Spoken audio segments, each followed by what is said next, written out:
నా గురించి తెలుగుదేశం పార్టీ తన అఫీషియల్ ట్విట్టర్ హ్యాండిల్లో ఒక ట్వీట్ చేయడం జరిగింది. నేను నిన్న ఒక వీడియో చేశా. ఆ వీడియోలో ఆంధ్రప్రదేశ్లో ఉన్నటువంటి 3,93,000 మంది ఎస్సీ విద్యార్థులకి ఈ కూటమి ప్రభుత్వం ఎలాగ అన్యాయం చేస్తుంది అన్న విషయాన్ని చాలా డీటెయిల్గా ఎక్స్ప్లెయిన్ చేయడం జరిగింది. కాకపోతే నిన్న నేను చేసినటువంటి ఆ వీడియోని కోట్ చేస్తూ ఇదొక ఫేక్ వీడియో అని చెప్పేసి ఈరోజు తెలుగుదేశం పార్టీ తన ట్విట్టర్ హ్యాండిల్లో నా వీడియోని కోట్ చేయడం జరిగింది. అంతేకాకుండా ఎస్సీ విద్యార్థుల పేరుపై నేను నాటకాలు ఆడుతున్నాను అని చెప్పేసి నా మీద తెలుగుదేశం పార్టీ ఒక నింద వేయడం మాత్రమే కాదు, ఆ ట్వీట్లో జగన్మోహన్ రెడ్డి గారి పేరును కూడా తెలుగుదేశం పార్టీ రాసుకొచ్చింది. నేను చేసిన వీడియో ఫేక్ అని చెప్పేసి తెలుగుదేశం పార్టీ ఈరోజు చెప్తున్నది, కానీ ఆ వీడియోలో నేను అడిగిన ఒక్క ప్రశ్నకు కూడా తెలుగుదేశం పార్టీ సమాధానం చెప్పలేదు. డైవర్జన్ పాలిటిక్స్లో భాగంగానే ఈరోజు ఆ వీడియో అన్నది ఫేక్ అని చెప్పేసి దొంగ ప్రచారాలు చేస్తున్నారు, కానీ అడిగిన ప్రశ్నలకు మాత్రం సమాధానాలు ఇవ్వడం లేదు. ఈరోజు చేసినటువంటి ట్వీట్లో తెలుగుదేశం పార్టీ రాసుకొచ్చింది ఏంటి అంటే, తల్లికి వందనం అనే ప్రోగ్రాంలో రాష్ట్ర ప్రభుత్వ వాటా అన్నది ఎస్సీ విద్యార్థులకి ఆల్రెడీ వాళ్ళ బ్యాంకులోకి పంపించడం జరిగింది, వాళ్ళ బ్యాంకులలో వేయడం జరిగింది. కేంద్ర ప్రభుత్వ వాటా అన్నది 20 రోజుల్లో వస్తుంది అని చెప్పేసి తెలుగుదేశం పార్టీ ట్వీట్లో రాయడం జరిగింది. నా ప్రశ్న ఏంటంటే, అసలు తల్లికి వందనంలో కేంద్ర ప్రభుత్వ వాటా రాష్ట్ర ప్రభుత్వ వాటా ఏంటి? మొత్తం రాష్ట్ర ప్రభుత్వ వాటానే ఉండాలి కదా. ఎందుకంటే ఎలాంటి కట్టింగులు లేకుండా 15,000 రూపాయలు మీకు ఇస్తామని చెప్పేసి వాగ్దానం చేసింది మీరే. వాగ్దానం చేసి 2,000 రూపాయలు కట్ చేసుకుని 13,000 ఇస్తాము అని చెప్పేసి మళ్ళీ మాట మార్చింది మీరే. సరే, ఆ 13,000 మీరు ఇస్తున్నారా అంటే, ఆ 13,000లో కూడా ఎస్సీ విద్యార్థులకి కేంద్ర వాటా రావాలి అని చెప్పేసి మళ్ళీ మెలక పెట్టేది మీరే.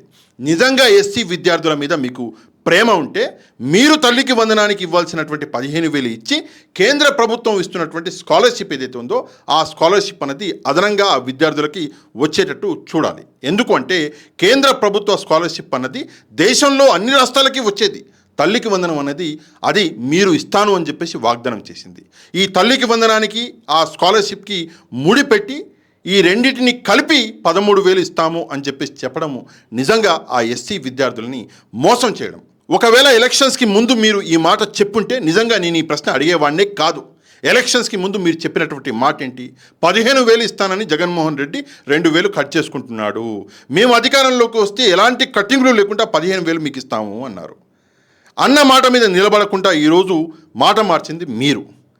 దాని మీద ఈరోజు సెంట్రల్ గవర్నమెంట్ ఇచ్చేటటువంటి ఏదైతే స్కాలర్షిప్ ఉందో ఆ స్కాలర్షిప్ని కూడా ఈ తల్లికి వందనంలో కలుపుతామనడం నిజంగా ఘోరం. నిజంగా మీకు ఎస్సీ విద్యార్థుల మీద ప్రేమ ఉంటే తల్లికి వందనం కింద 15,000 ఇచ్చి సెంట్రల్ గవర్నమెంట్ నుంచి వచ్చేటటువంటి 3,500 రూపాయలు కలిపి మొత్తం 18,500 రూపాయలు ఆ పిల్లల చేతిలో పెట్టవలసిన బాధ్యత మీది.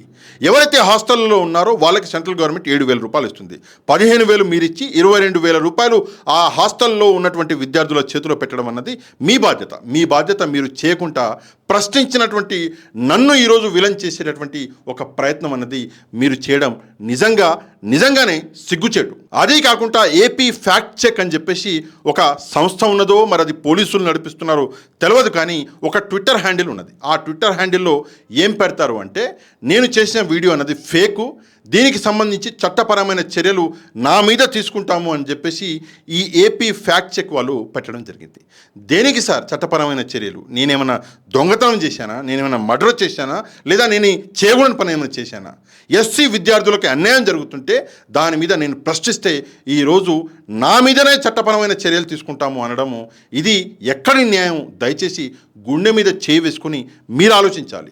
ఏది ఏమైనప్పటికీ కూడా ఎస్సీ విద్యార్థులకి మీరు న్యాయం చేయాలి అనుకుంటే తల్లికి వందనం కింద ఇచ్చేటటువంటి 15,000 ఇవ్వండి.